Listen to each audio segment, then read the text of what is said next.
I'm Welton Gaddy, host of State of Belief Radio, with our continuing coverage of the 2016 Republican National Convention in Cleveland, Ohio.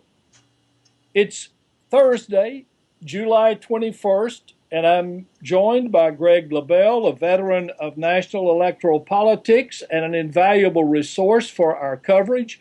We've just finished listening to Donald Trump give his address for the evening. Greg, what did we just hear? What didn't we just hear? I sat there and I tried to figure out thematically what was going on, and the best I can come up with is, this is a dark and miserable and frightening and horrific world, and the only thing where you're all getting screwed, and the only thing that stands between you and that is me, Donald Trump. Was there anything he didn't mention in this speech? It was amazing. Well, tell me what got your attention the most.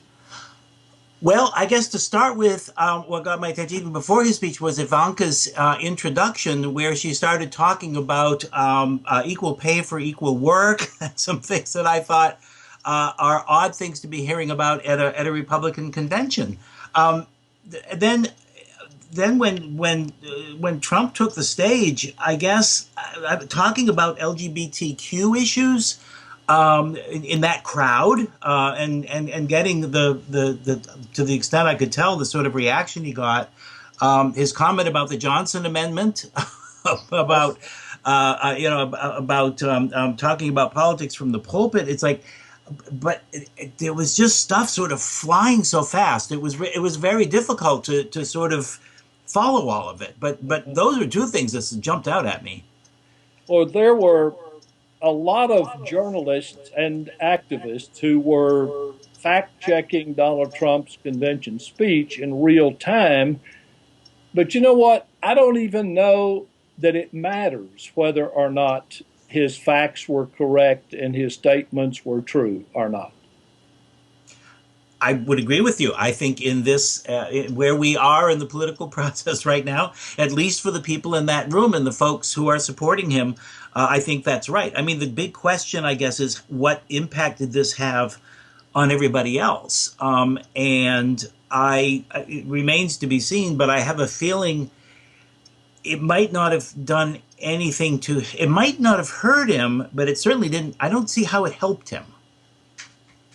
Well, his delivery was good. His thoughts were forcefully presented, and I think just the fact that he seemed more organized and more rational, some people are going to be impressed by that, don't you think? Well, I'm not sure I'd use the word rational. I think if you sort of paste together all the different things he said in the speech, and someone will probably do this, you will say, how could you have said this at minute 14 and this at minute 63? I think there was, again, there was it seemed to me to be a very disjointed speech. He was disciplined most of the time. I would use that word.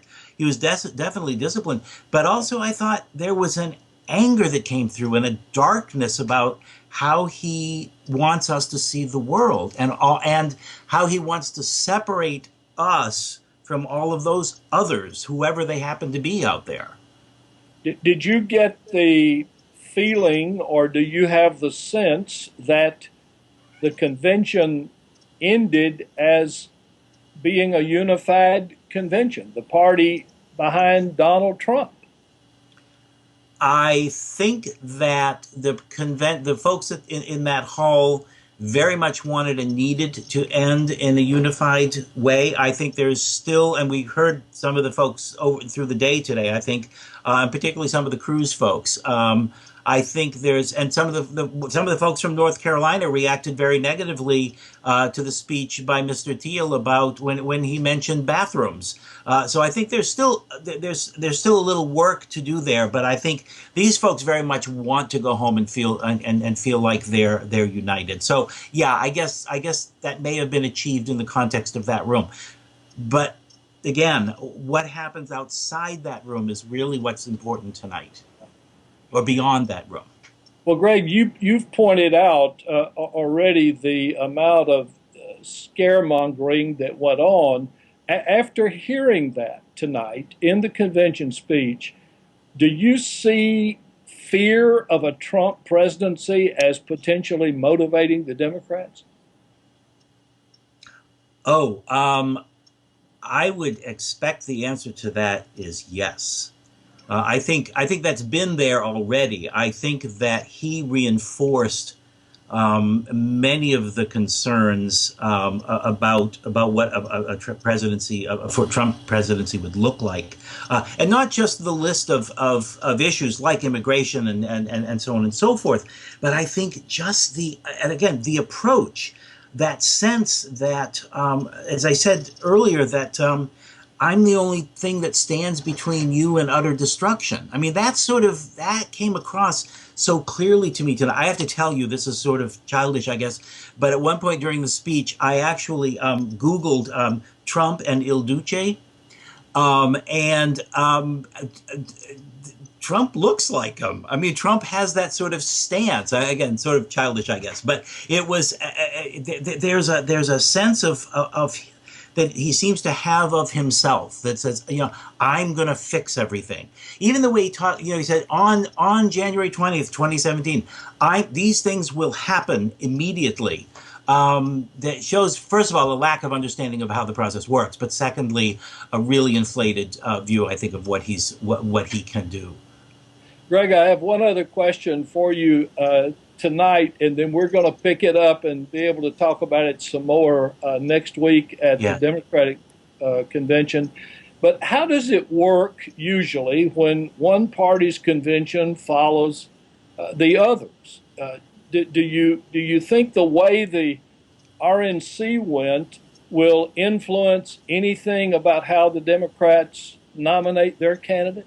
Oh, yeah. I mean, this is the way it works is that the party that holds the White House gets to go second, and that there is a certain benefit to that because they get a chance to see what the other side is doing. And I know they've been watching very closely, and that will influence what happens next week. I'm sure they've been doing that all week.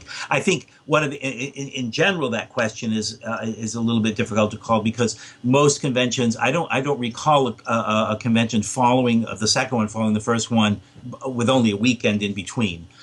So we really won't have time to see the bump or anything else before the Democrats are going. And from what I understand, Clinton will announce her vice presidential running mate probably tomorrow or Saturday, so that will shift the attention there. But yeah, you're going to see in many ways the Democratic convention responding to what happened this week in Cleveland.